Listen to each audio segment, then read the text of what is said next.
Hello there, and today we're talking about Taoism. And this is a pretty decent book by Lao Tzu, and it's translated by John C. H. Wu. So let's read the back of it. Written more than 2,000 years ago, the Tao Teh Ching, or the Classic of the Way and its Virtue, is one of the true classics of the world of spiritual literature. Traditionally attributed to the near legendary old master Lao Tzu, the Tao Te Ching teaches that the qualities of the enlightened sage or ideal ruler are identical with those of the perfected individual.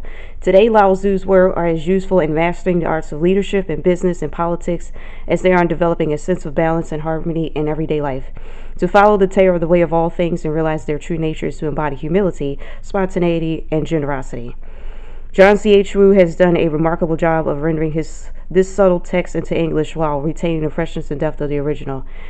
A jurist and scholar, Dr. Wu was the recognized authority on Taoism and the translator of several Taoist and Zen texts and of Chinese poetry. No better choice of a translator could have been made for the Tao Te Ching than Dr. John C. H. Wu, whose rendering is superb, absolutely necessary for us not only to progress but even to survive.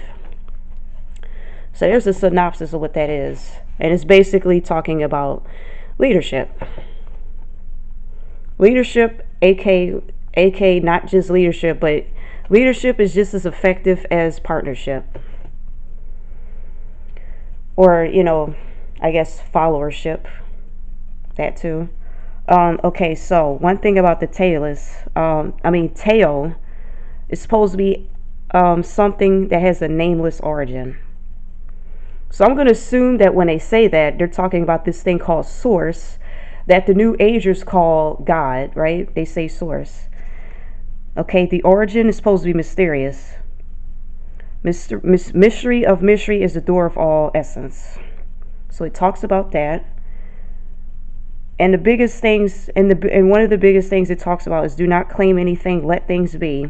Like beauty, and good. Those are the top two.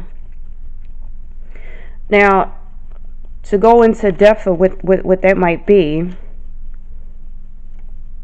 first of all, you're not supposed to put titles on anybody, and you're not supposed to put anyone else above each other. And I guess a good way to do this, I guess, would be in the modeling agency, advertisements, and I guess also porn, for example. So you hear a lot of people online talking about what's wrong with people. It'd be the porn industry when discussing beauty. People are complaining, oh, well, how come my partner doesn't look like this or look like that? That's because they're putting a message out there that this is what the person you're supposed to be with is supposed to look like. So while this book doesn't really have to touch on that would be a great example. That would be a good example. And do not lay claim to anything do not claim anything, let things be. And another one of those was good.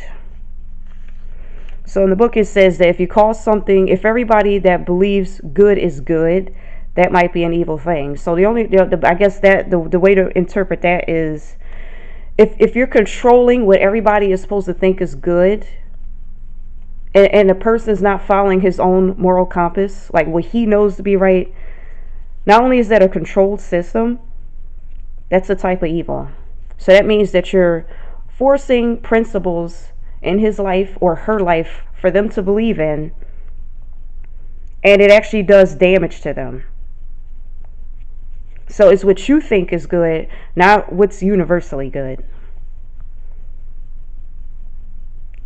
So another thing it says is stop appraisals. Well, that would be what we just talked about. Stop praising people like celebrities and stuff like that. That's pretty much what they're getting at.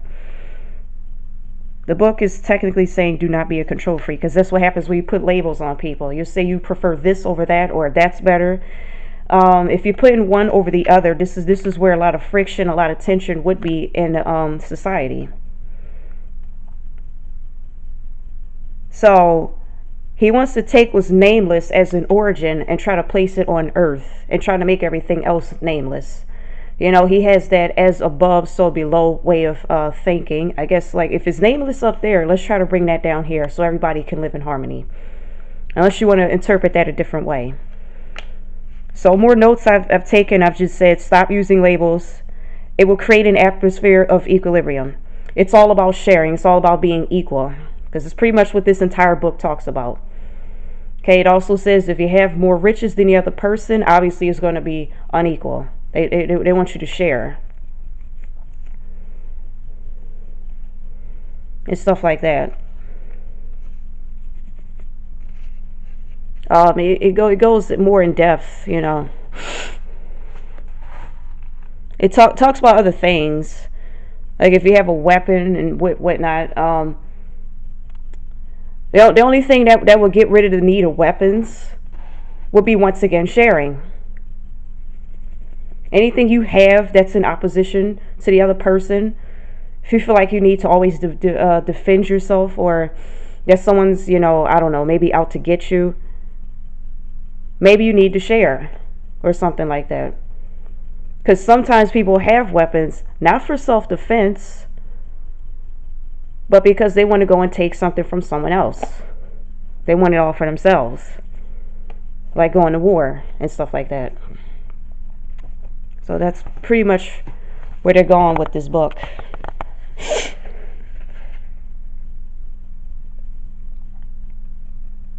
When the great tale was abandoned, there appeared humanity and justice.